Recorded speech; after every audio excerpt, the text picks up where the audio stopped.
Bapak Ibu sekalian, sampai hari ini kita masih sering dikejutkan oleh sebuah peristiwa sosial yang besar ya, di mana ada pejabat publik yang menurut bahasa rakyatnya itu tinggal masuk surganya gitu ya, karena dia sudah mendapatkan semua yang diinginkan manusia di dunia ini, tetapi dia kemudian tertangkap KPK, tertangkap kejaksaan dan seterusnya. Pertanyaannya adalah, apakah mereka tidak pernah diproses secara karakter gitu ya? Bahkan Pak Kus tadi mempertanyakan, di sini ada kampus, ada pelatihan Lemhanas dan seterusnya. Lantas kenapa masih terjadi seperti itu? Nah, ini semua menurut saya menyisakan banyak misteri, dan malam ini saya ingin mengangkat untuk memantik diskusi semua satu angle misteri. Saya sebut dengan istilah hama karakter. Nah, tapi ini bukan untuk mengasih judgement terhadap perilaku orang lain, tetapi tadi Pak Gus bilang untuk memperkaya masukan kita malam ini. Oke, lantas apa yang menjadi hama karakter terbesar? Nah, dari sekian hama karakter terbesar itu, saya ingin ngasih hama. Iya, jadi gambaran kita begini, Pak Bramantio tadi bicara tentang bagaimana membangun karakter, Pak Amrun tadi bicara tentang strategi membangun karakter, tetapi di sisi lain ada hama yang harus ditaklukkan, sebab kalau tidak bubar itu karakter. Kira-kira begitulah pada diri seseorang.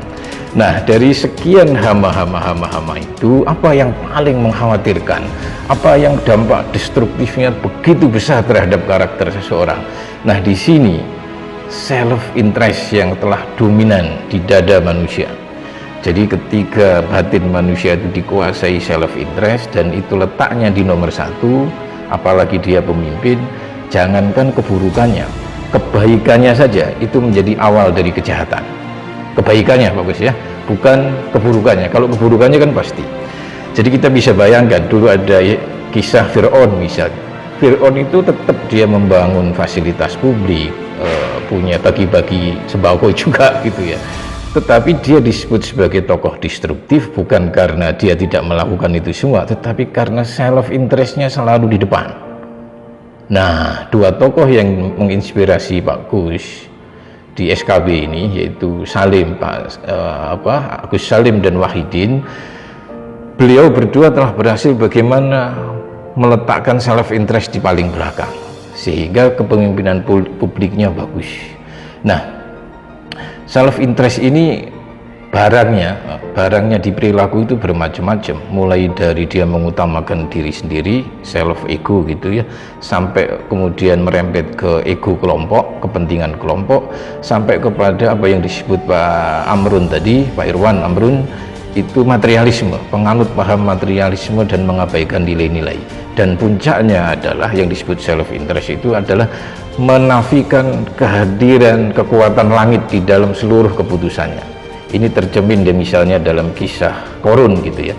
Di zaman Nabi Musa itu ada orang hebat namanya Korun, sehingga ibu-ibu yang hamil itu kalau doa, ya Tuhan berikanlah aku nasib seperti Korun. Jadi dia kaya raya, yang bawa ATM sama kuncinya itu 3 mobil kalau ukuran sekarang. Ya, kaya raya. Nah, pada saat di puncaknya Nabi Musa mengajak Korun untuk berderma dengan kekayaan itu, dan Korun marah besar, tersinggung dia. Ada orang hebat kok ditegur oleh orang yang gak hebat. Apa jawabannya? Aku berhasil mengumpulkan seluruh hartaku dan aku menjadi konglomerat ini bukan karena Tuhanmu, itu semua karena kompetensiku. Nah, karena kompetensiku inilah yang menjadi cerminan self interest tertinggi. Nah, biasanya ada kaitannya ketika self interest itu sudah begitu dominan di dada manusia, kepentingan publik pun sebagai kendaraan untuk memuluskan self interest. Kaitannya lagi ketika dia mendemonstrasikan value, misalnya kata Pak Bramantio tadi, ayo kita mulai bangga dengan produk ke dalam negeri misalnya begitu. Ketika seorang pemimpin telah dikuasai oleh self interest di jiwanya, maka demonstrasi value di atas mimbar pun hanya sekedar kedok atau personality dalam tanda kutip, atau mungkin hanya iklan kebajikan, kira-kira gitulah. Jadi hama terbesar adalah ketika seorang pemimpin itu salah menaruh self interest, self interest itu ada di kita semua, tetapi begitu dia ditaruh di nomor satu, apalagi dia pemimpin, maka itu destruktif sekali. Nah, pertanyaannya kan begini Pak Gus, siapa yang ngomong ini? Kan begitu. Apakah itu hanya pendapat atau klaim? Nah, saya akan hadirkan di sini bagaimana cahaya langit yang dalam hal ini wahyu, dan bagaimana analisis data-data para ahli terhadap perilaku manusia. Jadi ada alasan langitnya dan alasan buminya. Kita lihat apa saja alasan langitnya. Ini saya ambil dari Al-Quran. Ketika self interest itu mendominan di dada manusia, maka ada dampak hubungannya dengan kerajaan langit. Yang paling dominan menurut saya dan kontekstual dengan bahasan malam ini ada 3. Pertama adalah si orang itu, dan ini bisa terjadi kepada siapa saja termasuk saya meskipun sering ngomong, dibiarkan menabrak atau bingung. Jadi connectingnya dengan langit itu putus. Jadi ibarat kita mengendarai kendaraan, ketika self interest itu selalu di depan, dia pemimpin, maka lampunya mati dan pengetahuannya mengenai peta jalan hilang. Jadi ya tinggal nabraknya saja, tinggal nunggu nabraknya, kira-kira gitu bahasanya. Bahasa teksnya itu dibiarkan sesat dan dikunci mati hatinya, telinganya, dan intelektualnya. Ya kan dahsyat ini. Nah, yang kedua, benteng hatinya mudah ditembus oleh iblis. Ini kontra antara iblis dengan Tuhan. Jadi ketika iblis itu divonis sesat, dia minta konsesi. Ya Allah, aku kan sudah divonis sesat, kasih dong konsesi lain. Oke, kamu boleh menggoda hambaku, tapi ada satu kelompok hambaku yang tidak bisa engkau tembus. Siapa dia? Mereka adalah yang di dalam hatinya didominasi oleh aku, gitu, bukan self interestnya. Nah, ini kan bisa dibangun sebuah pemahaman bahwa ketika seseorang itu hatinya dipenuhi self interest di depan, maka iblis bisa bolak-balik masuk keluar gampang gitu, karena nggak ada bentengnya. Nah, yang ketiga adalah jauh dari pertolongannya. Ini kan logis ini ya, karena manusia itu tidak mengakui kekuatannya, dia mengira bahwa yang paling hebat itu dirinya, strateginya, uangnya, networknya, dan seterusnya, maka kerajaan langit tidak cenderung untuk cepat menolongnya. Jadi 3 itulah yang menurut saya paling relevan terkait dengan bahasan kita ini. Itulah kira-kira alasan langitnya. Nah, sekarang saya coba tunjukkan alasan buminya. Ini hasil analisis para ahli terhadap perilaku manusia. Apa akibat buruk dari orang yang mengedepankan self interest, apalagi dia seorang pemimpin? Bandura, salah satu tokoh psikologi, dan ini Pak Irwan paham banget ini, menyebutnya bahwa sumber kejahatan manusia atas kejahatan lain, atas manusia lain adalah dehumanisasi. Menganggap orang lain tuh nggak penting banget gitu.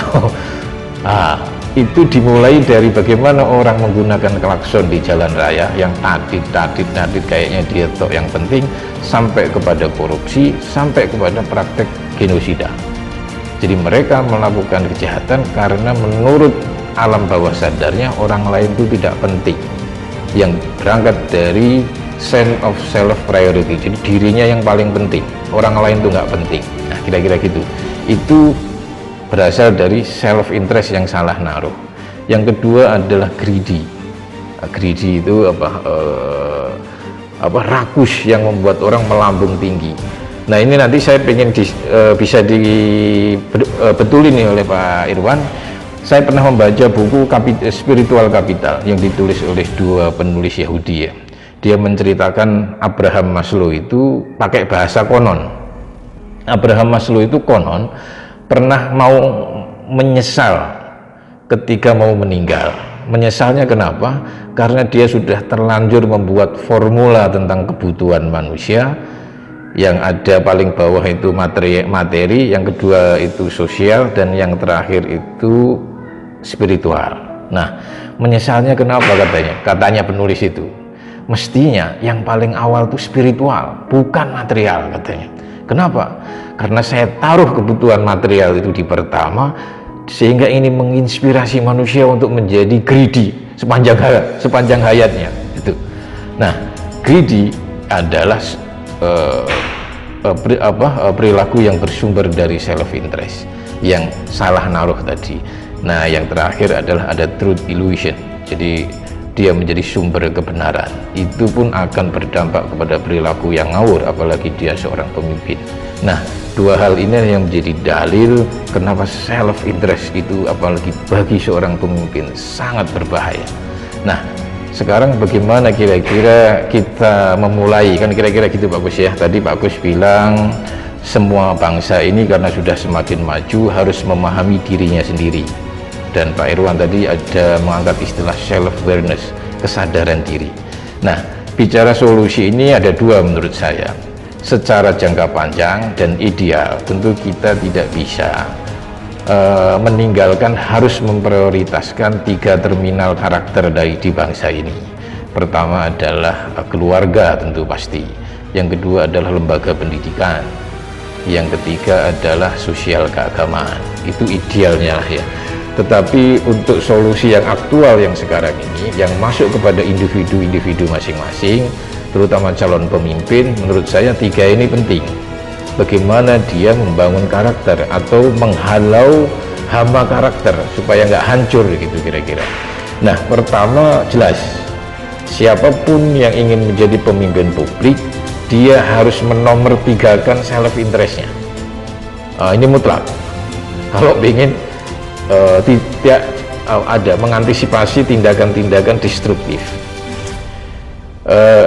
Nomor 3 lantas apa yang nomor 2 sama yang nomor 1? Nomor 1-nya adalah light, cahaya dari langit, kepentingan langit. Yang di tradisi kita ada sumpah. Kalau yang Islam ada sumpah di atas kepala, ada Al-Quran. Maksudnya itu kan simbol. Pelajarannya adalah besok pagi engkau wahai pemimpin kalau ngambil keputusan bukan kepalamu dulu yang harus ditanya, tetapi atas kepalamu tadi itu apa kata Al-Quran, apa kata Injil, kira-kira kan begitu. Jadi apa kepentingan langitnya? Misalnya pengen membangun jembatan, apa petunjuk langitnya? Yang kedua, ini memang aku persembahkan demi ketaatan perintah langit, seperti aku disumpah dulu, kira-kira begitu. Nomor pertamanya. Nomor kedua adalah kepentingan publik yang diterjemahkan dengan ilmu. Membangun jembatan ada ilmu anggarannya, ini Pak Bramantio lah ya, ada managing people-nya supaya nggak ditangkap KPK itu caranya begini dan seterusnya dan seterusnya. Artinya ada kepentingan publik di sana nomor 2. Dan nomor 3 barulah self interestnya. Jadi nomor 3 dia. Kalau tidak, kalau misalnya ragu-ragu untuk menaruh self interest nomor 3, mungkin lebih baik diurungkan pencalonan gitu, karena destruktif. Nah, ya kira-kira gitu. Mungkin tidak ada orang yang selalu begini, tetapi kira-kira landasannya ke sana gitu. Nah, kira-kira gitu. Nah, yang ada pertanyaan dulu bagus, saya tinggal ngajutin 2 poin ini. Oke. Ya. Nah, mungkin banyak pemimpin yang tidak sukses excellent gitu ya. Tetapi yang dinilai langit memang idealnya excellent di bumi dan excellent di langit. Ya, tetapi di bumi ini kan kita tahu tidak semua pemimpin itu bisa meraih kesuksesan yang ideal ya. Nah, asalkan tatanan self interestnya itu benar, kita masih dapat jempol dari langit. Ini kan banyak dicontohkan para nabi. Misalnya Nabi Nuh gitu ya. Nabi Nuh itu kalau diaudit oleh manajemen kinerjanya Pak Irwan sama Pak Profesor, itu banyak merahnya Pak Gus. Oh gimana, oh kinerjanya gagal gitu ya. Tetapi Nabi Nuh clear dari sisi menata self interest. Dia nomor 3 kan self interestnya. Nomor pertama adalah kepentingan langit, nomor kedua adalah kemaslahatan publik, baru self interestnya nomor 3. Nah, yang kedua membekali diri dengan ilmu keadaan. Saya pikir ini tadi sudah dijelaskan oleh Pak Bramantio. Jadi ada leadership yang terus berkembang dan seterusnya. Nah, untuk pemimpin yang ingin membentengi diri dari hama karakter, yang ketiga ini penting, menemukan atau membangun kelompok penolong dan pengikut setia.